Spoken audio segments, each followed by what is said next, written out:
The Owen James Report is brought to you by Come into NCB and talk to us. Let's work together to put your best life forward.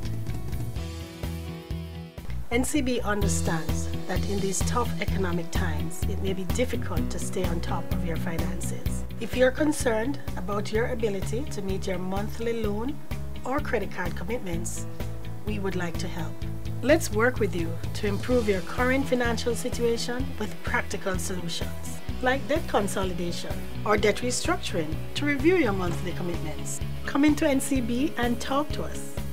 Let's work together to put your best life forward. Good evening. This is the Owen James Report. The business community may have made its multi-billion-dollar sacrifices under the National Debt Exchange Program, but it's in a fighting mood that there must be no recurrence. Richard Biles, one of the brightest stars in the private sector, has warned that businesses and ordinary Jamaicans should never leave it to the politicians alone to pull Jamaica from the edge of the present fiscal cliff. And for Sagicor, so long as I am the president here, we are going to play our role in making sure that our voice is heard and our efforts are made to ensure that politicians make the right decisions about this country.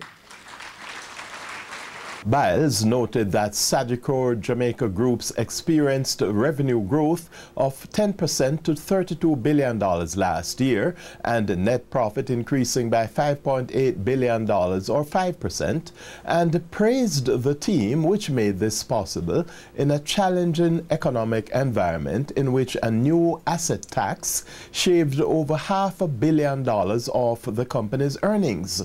Biles, who was addressing Sagicor's corporate awards last night, says he has learned a painful lesson. No matter how prudent you are in managing it, no matter how good you are with that company, if it operates in an economy that is in trouble, you are in trouble too. That's the lesson that I learned this year. The Jamaican dollar continues to weaken at record pace.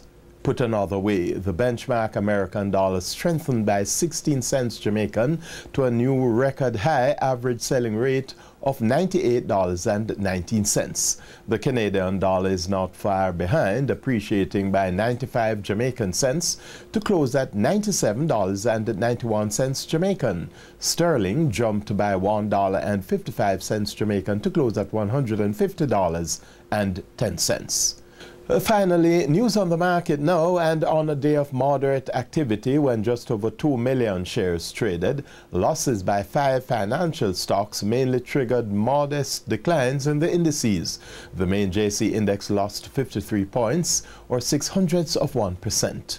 28 stocks traded, with 10 advancing, 9 declining, and 9 holding firm. The winners included Carreras, Grace Kennedy, Hardware and Lumber, Lime, Pulse Investments, the day's biggest winner, up 60%, and Sagicor Life Jamaica. The losers included Caribbean Cement, JMMB down 7.6%, Paramount Trading, and Sagicor Investments. That's the Owen James Report. Good evening. The Owen James Report was brought to you by Come into NCB and talk to us. Let's work together to put your best life forward.